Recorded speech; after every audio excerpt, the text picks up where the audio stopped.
The evening had that thick Tennessee warmth, the kind that made your skin feel like it belonged to the air. My parents' house was full, the long table stretched end to end with folding chairs added at the edges like an afterthought. Everyone was already halfway into their plates by the time I stepped in. Wade was at the center, laughing with a mouthful of cornbread, waving his hands like he was conducting an orchestra of charm. Everyone leaned in when he spoke, like proximity to his voice meant something. I sat toward the end, not quite at the kids' table, but close enough. "Thalassa, water again?" My mother, Velma, called from the head of the table. I smiled. "Just water."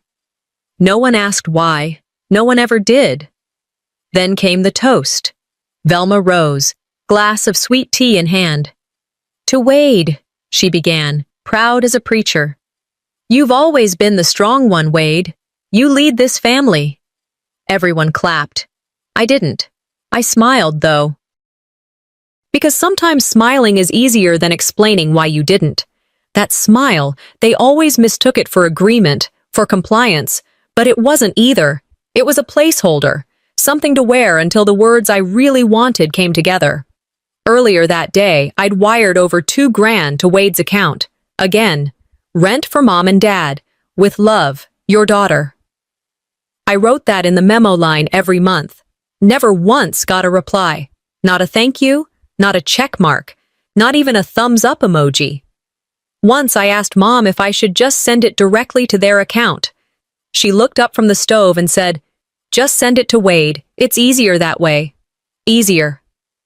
I sat at that dinner table, pulled out my phone beneath the tablecloth, and scrolled. 36 transfers.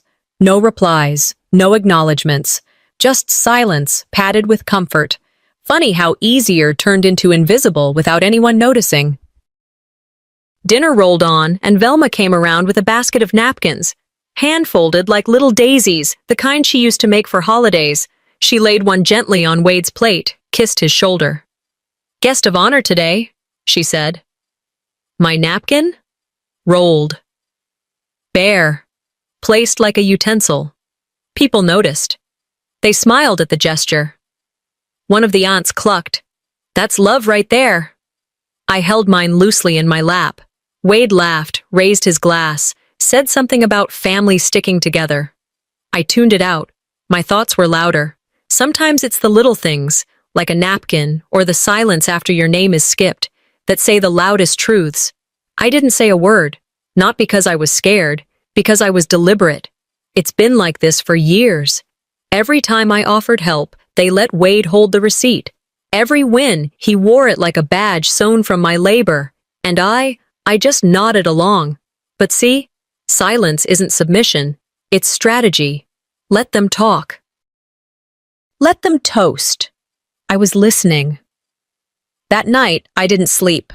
I sat with my laptop open, scrolling through bank records. Not out of anger, out of clarity. I began compiling, not for a fight, for truth. Not revenge, just recalibration. As the night wore on, I went back to the kitchen to help clean up. My plate was untouched. Wade cracked another joke. Something about how women can't cook and save money at the same time. Everyone laughed. Again, I smiled. But this time, it wasn't polite. I woke up before the sun. The house was too quiet, the kind of quiet that meant someone was already up and trying to be quiet on purpose. I sat up in the bed I hadn't used since college and looked around the room. Everything was still there. The bookshelf with missing spines, the curtain with one panel shorter than the other, the yellow wallpaper my mom insisted was cheerful. It didn't feel cheerful anymore. It felt like a museum dedicated to someone I stopped being years ago. Voices drifted from the kitchen, low and familiar. I didn't mean to eavesdrop, but my name landed like a pin dropped on glass. "She's not as polished in real life as she is on Facebook, huh?" My aunt chuckled. Velma didn't laugh. She didn't correct her either. "She's just different," she said, soft but final. Different. That word again. I stared at the wallpaper like it might say something back. I'm not different. I'm just not what they wanted. I slipped outside in a shirt too thin for the chill. The cold bit at my arms, but I needed air. I pulled my phone out of my pocket, scrolled to Mom's name, and tapped call. I just wanted to see. She picked up. Oh, hey, honey. Wade's calling on the other line. Let me call you back.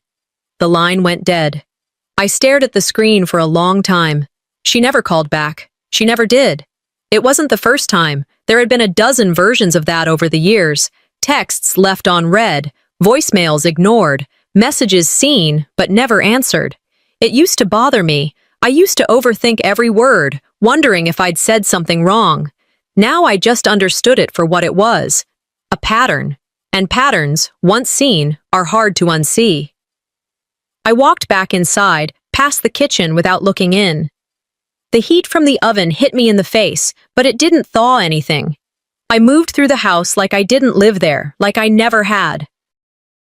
By late morning, Wade showed up like he was returning from a war zone. Car keys jangling, phone pressed to his ear, voice just a little too loud. Yeah, circle back with me next week. Tell Jason we're not moving on that until Q4, he said to no one who needed to hear it. Mom rushed over with a fresh plate of biscuits. Wade, sit down. I just made your favorite. Dad laughed at some offhand comment about startups with no plan, and Wade grinned like a man who never needed one.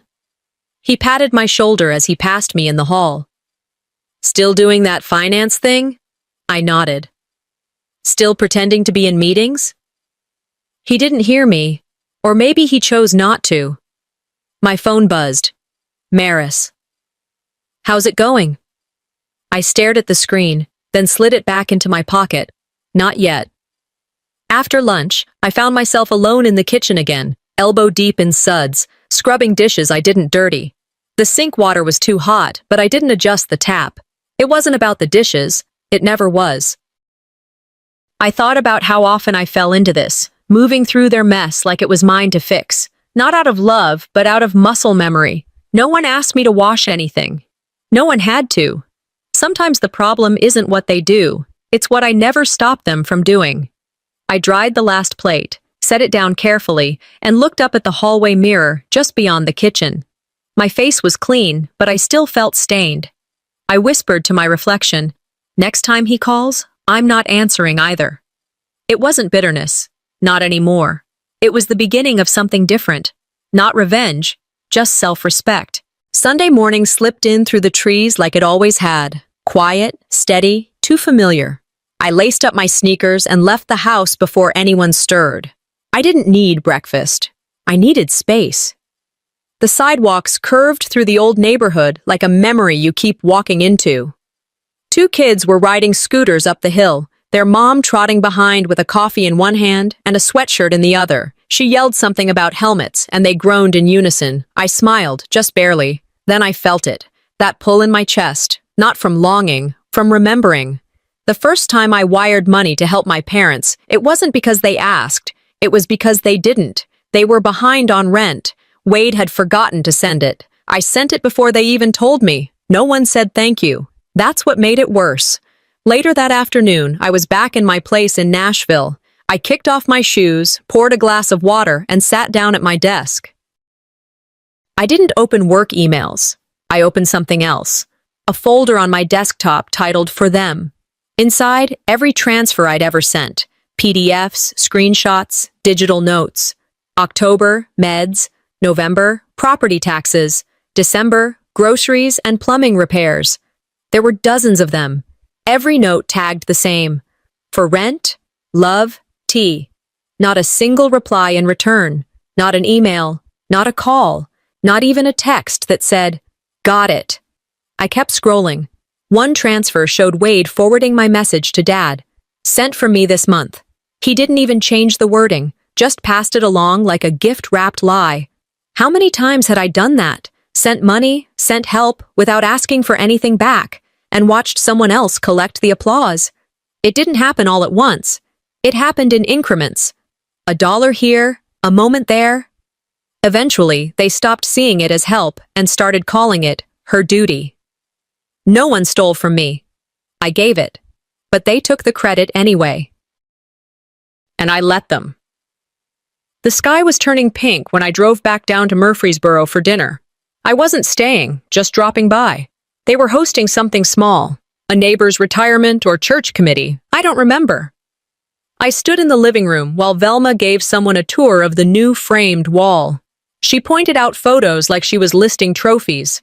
One large frame caught my eye, taken during Dad's retirement party. I remembered that photo. I set up the tripod, hit the timer, ran into the shot, and in the print, my face was cropped out. "Why'd you cut this version?" I asked, casually, almost like a joke. Velma didn't flinch. "You look tired in that one." I nodded. "Right. They always picked the version of me that suited their story." After they all shuffled outside to prep the grill, I stayed behind, sat on the couch under that photo, staring at the corner where my shoulder barely made the frame. Just a piece of fabric, not a person. The camera that took that picture, I bought it, used my end-of-year bonus, wrapped it in a red bow, gave it to Dad with a smile and shaky hands. I thought he'd say something, that he'd notice. He just said, "Hope it's got a zoom." Not ungrateful, just uninterested. Now my face was gone from the wall, and no one seemed to notice it had ever been there. I didn't cry. That part of me was done. I pulled out my phone and opened my bank app again, scrolled to that folder. I tapped rename, changed it from for them to for me. I used to think they just forgot to thank me. Now I wonder if they ever even saw me. Dinner was quieter than the night before. Not because there were fewer people. The house still held voices, footsteps, the clinking of dishes, but the noise didn't reach me this time. I was there, but not part of it. We'd just finished the roast when Velma pulled out a small wrapped box from the buffet. "Look what Wade got us," she said, holding it up like a prize on display. "It just arrived today." The wrapping was familiar. Simple craft paper, dark green ribbon, a small card tucked under the knot. I felt it before I saw it.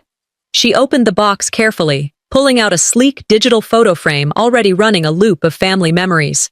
Dad's retirement party, Wade's high school football game, the church picnic. None of them recent. All of them carefully chosen. "He always thinks of the sweetest things," she beamed, nudging Dale, who grunted in agreement. Wade smiled like someone who'd just received a standing ovation for reading someone else's script. "I knew that frame, not because of the pictures, because I bought it 3 months ago. Ordered it. Selected those exact photos. I'd recorded a note to the vendor to preload them, even added my name to the file metadata.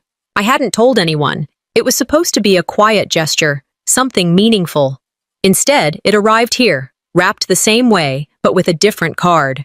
One signed, "From Wade." He didn't flinch, didn't stumble over the lie. It slid out of him like he'd rehearsed it. I didn't say a word, not yet, but something shifted in my chest. Later that evening, I stepped past the kitchen, headed for the porch when I heard Velma's voice from around the corner. She was on the phone. I could tell by the rhythm in her speech, the performative tone she used when talking to old friends. "Oh, Wade's the one who keeps this family going," she said, like it was the most natural truth in the world. "I don't know where we'd be without him." Then a pause. Laughter. And the next part, sharp as glass. "Thalassa, she's just there. She has her own life. Just there. Not unhelpful, not selfish, just there." I didn't interrupt. I didn't storm in.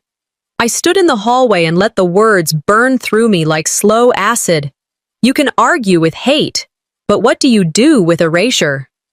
I stepped outside, let the door shut behind me softly. Wade was sitting on the porch swing, scrolling through his phone, thumb flicking like he was too busy for real life. I sat down beside him, not close, not far. "Do you even realize?" I asked. "You're letting them give you credit for everything I do?" He glanced at me, squinting a bit. "What's the difference?" He shrugged. "It all stays in the family." That was it. That was all he had. I stood up, looked through the window at the living room wall. The photo display? None of those pictures were mine, not the ones I took, not the ones I loved, only the ones they'd chosen. The ones where Wade was in the center and I was at the edge, or cropped out altogether. They didn't just misunderstand me, they'd rewritten me into a version they could stomach. I didn't say goodbye. I didn't slam doors. I walked back inside and began collecting the parts of myself I could still reach. A book I'd gifted Dad 2 Christmases ago, untouched. pages still stiff. A scarf Mom said she'd wear to church, never did. The frame, still blinking soft transitions from photo to photo. I unplugged it without a word. It was subtle, controlled. But inside, I was done handing over my presents like a donation. Before I left, I opened the empty box the frame had come in, slipped a small card inside. It read, "Just remember, the version you love was built with money you never asked where it came from." I stayed up that night longer than I meant to. The house had gone quiet, TV off, doors shut, lights out in every room except the kitchen. I didn't want sleep. I wanted clarity. I sat at the kitchen table with the overhead light humming low above me, pulling out a worn folder from the bottom of my bag. It had been tucked under travel receipts and a box of Band-Aids, almost like I didn't want to admit I kept it on me. Inside was a copy of Mom's household ledger. I'd scanned it 2 years ago to help her organize bills digitally. She never used the file, kept scribbling on the physical version like it was gospel. I skimmed the latest entries. Wade, $0 thalassa, will pay back eventually. I stared at that line, not at the dollar signs, but at the assumption that I was a given, not a gift, that I owed them some undefined debt just for being steady, just for not being a problem. My chest didn't hurt, not exactly. It went numb, like the feeling you get when your fingers fall asleep but in your rib cage. I whispered into the air, no one around to hear. I'm a line item with a payment plan. Monday came with sun cutting through the kitchen blinds.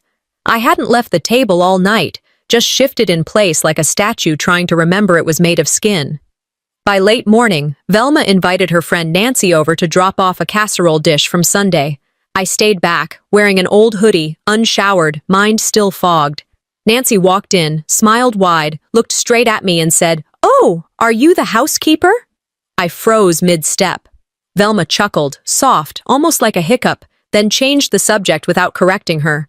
Nancy eventually apologized, said she felt so embarrassed, and I just smiled and said, "Don't worry, it happens." But inside, I didn't feel overlooked. I felt erased. Not just because of her mistake, but because of how normal it had become. By early afternoon, I'd driven back to Nashville. My apartment felt smaller than usual, not because it was cramped, because I'd just spent 2 days in a place where I didn't exist unless I was useful. I sat at my desk, phone in hand, scrolling through silent text threads when I called Maris. She answered fast. "You all right?" I didn't answer her. I just exhaled. She waited, then said, "How long are you going to keep showing up for people who don't see you?" I still didn't say much. She pressed, "You don't owe them a life sentence just because they raised you." I'd heard versions of that before, from friends, therapists, books. But hearing it from someone who actually saw me? Different. I ended the call. No goodbyes, just the kind of silence that means you're thinking too hard to talk. That night, I found an old notebook in the bottom drawer of my nightstand. Still had creases on the corners and coffee stains near the spine. I hadn't journaled in years. I flipped to the first blank page and wrote one line across the top. What would happen if I stopped? The pen trembled a bit in my grip. Maybe it was exhaustion. Maybe it was something else. I thought back to the first time I paid a bill for them. They were behind. Wade had forgotten again, and I called the landlord without telling anyone. Covered the entire month. Sent the receipt to Mom. No thank you. Just silence. Then expectation. And I let it happen because silence felt safer than rejection. At least when nobody says anything, you can pretend it was love. I stared at the words I'd written. They looked final, like a door I was about to walk through. One last line, bold, unapologetic. Tomorrow, I'll say something I've never said before. I was pouring my second cup of coffee when Velma slid a manila envelope across the kitchen counter. "Before you leave, hun," she said, like she was handing over a grocery list. "Just need your signature here. Wade's gonna help manage the place locally." I blinked, one hand still gripping the mug. "What is it?"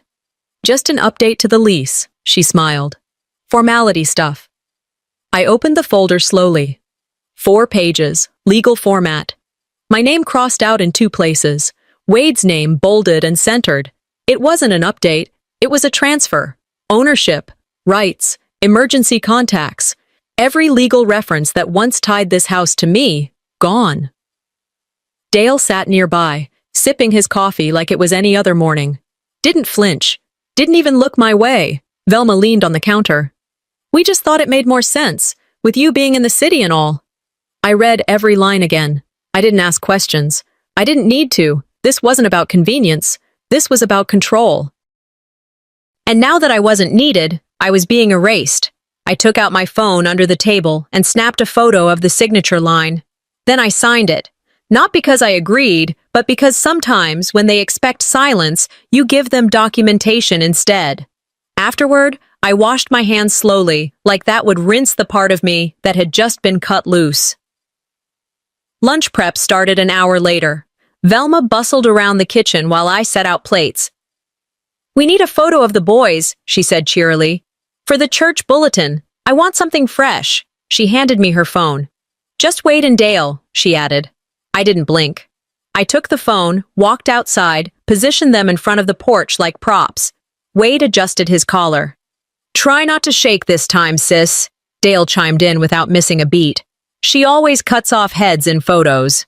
They laughed, all three of them. I lifted the phone, held it steady, smiled as I clicked. But inside, I was still stuck on that paperwork, on my name being deleted like it never mattered. I'm always the one holding the frame, never in it. After the picture, I walked back into the house without saying anything. My steps were quiet but deliberate. I went straight to the bathroom, locked the door behind me, and sat on the closed toilet seat with the phone still in my hand. I opened the photo, stared at the image. Wade and Dale, arms over Velma's shoulders, glowing with pride. I saved it into a new album I created on the spot. Title: Proof. They chose. Then I sent it to Maris with no caption at first, then added 3 words. This house was never mine. No reply came back, but none was needed. Back in the hallway, I looked around the living room one last time. The smells, the sounds, the picture frames, the space they filled without ever needing space for me. And I knew, if I ever needed a reason to stop showing up, this was it. I hadn't unpacked my suitcase. It sat by the door, half-zipped, like even it didn't want to be here. I moved around the apartment slowly, not from tiredness, but from a kind of heaviness that made everything feel thick. I was drinking reheated coffee, bitter and metallic, when the email from Maris came in. Subject line: You need to see this. I clicked. A forwarded message, originally from Velma, sent to a cousin I hadn't heard from in years. The body of the email was short, casual. That was the worst part. There was no tension in her tone, just certainty. The lass is doing fine, she wrote. We've always had to put our hopes in Wade. I read it twice. Then a third time. I wasn't shocked, not really. But something in me buckled anyway. Not from impact, but from weight. Like the last beam in a structure you always knew wasn't sound. They didn't misunderstand me. They misused me. I read the rest. She doesn't need much. Girls like that, stable, quiet. It's boys that need lifting. She talked about Wade like he was some sleeping giant with potential, just waiting for a big break. She used words like visionary and risk-taker. Me? I was solid.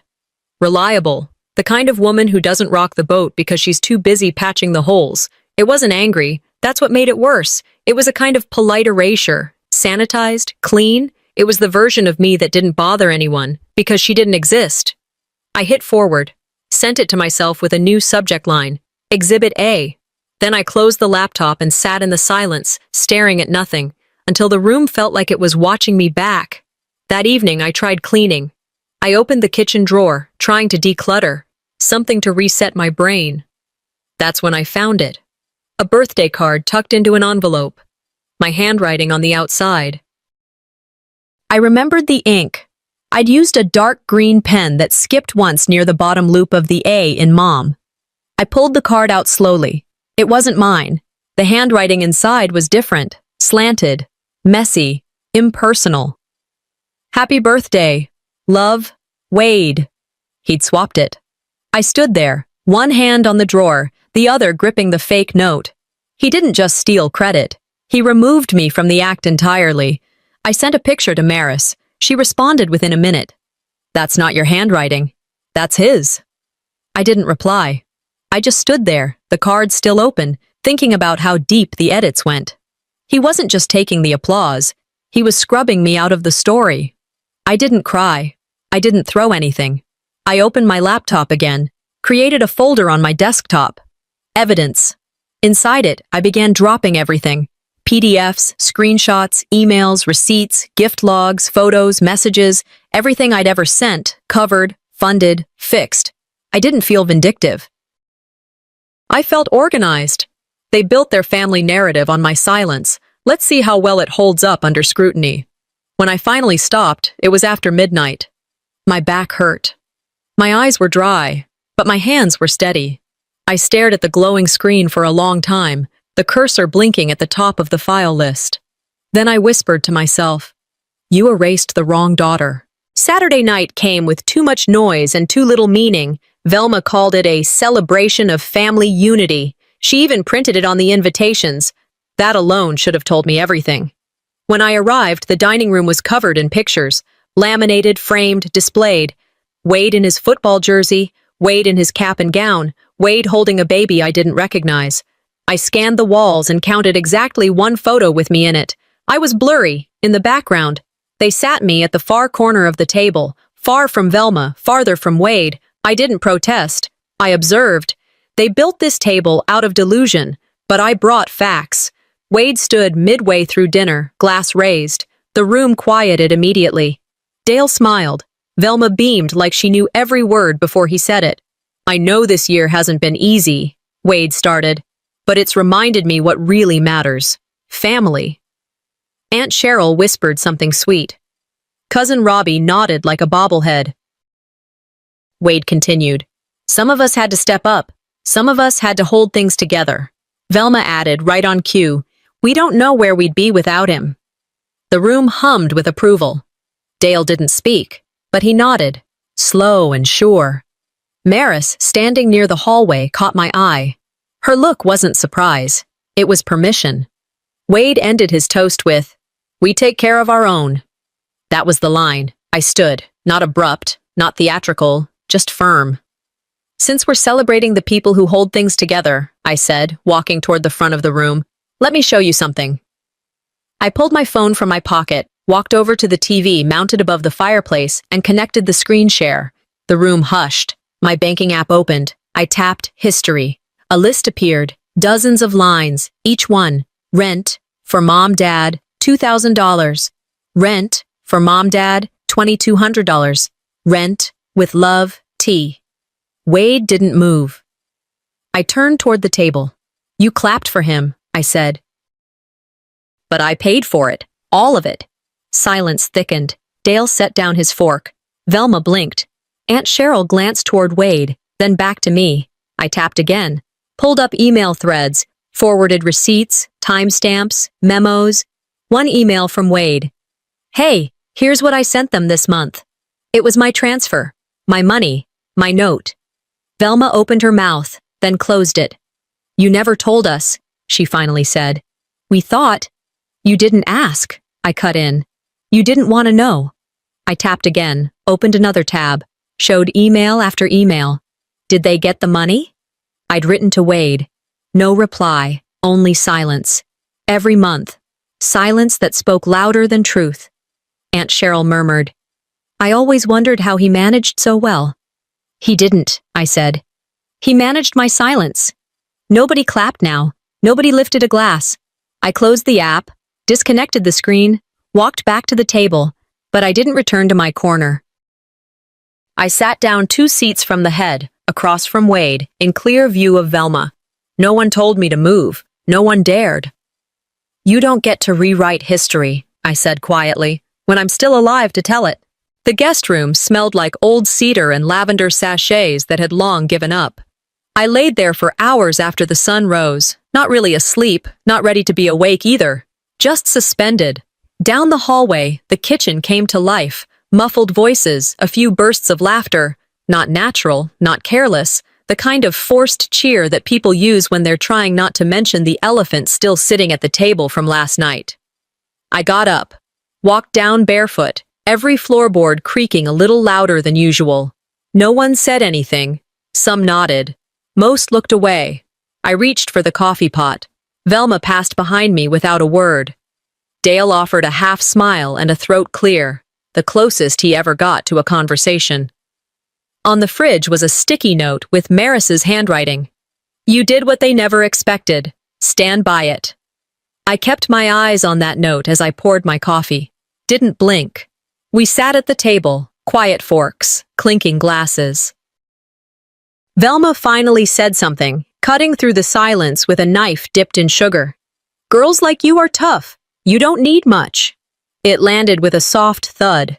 Before I could answer, my cousin Melanie, the one who always stayed neutral, put her fork down. "That doesn't mean she should be erased," she said. Dale muttered, "Boys carry the family name. It's different." Different. I didn't raise my voice, didn't even change my tone. "Funny," I said, "how names can be carried by mouths that stay closed." Everyone froze. There wasn't an argument, just a long stretch of air filled with something heavier than silence. I caught Melanie's niece watching me from across the table. She didn't look away. I nodded once. She smiled, quick and small. Later that morning, I stepped outside to check my phone. Notifications stacked up, mostly silence disguised as alerts. Then I saw it, the Facebook group, gone. Well, not gone. I'd been removed. The new name. The Huxley Legacy. Profile photo, Wade and Dale shaking hands in front of the house like it was a passing of the torch. No message, no explanation. I texted Wade. "Removed from the group?" He replied 3 dots, then, "Must have been a mistake. I'll look into it." He never did. I took a screenshot and sent it to Maris. Her response? "That's not a group. That's a stage." They didn't want healing. They wanted restoration. Of the story they liked better. The one where I was useful but not present. I went upstairs, packed slow, methodical. Only what mattered. Back downstairs, I paused by the family photo wall again. Still not in any of them. I didn't cry. Just thought to myself, this was the price. I knew it. I still paid it. I left a sealed envelope on the kitchen table.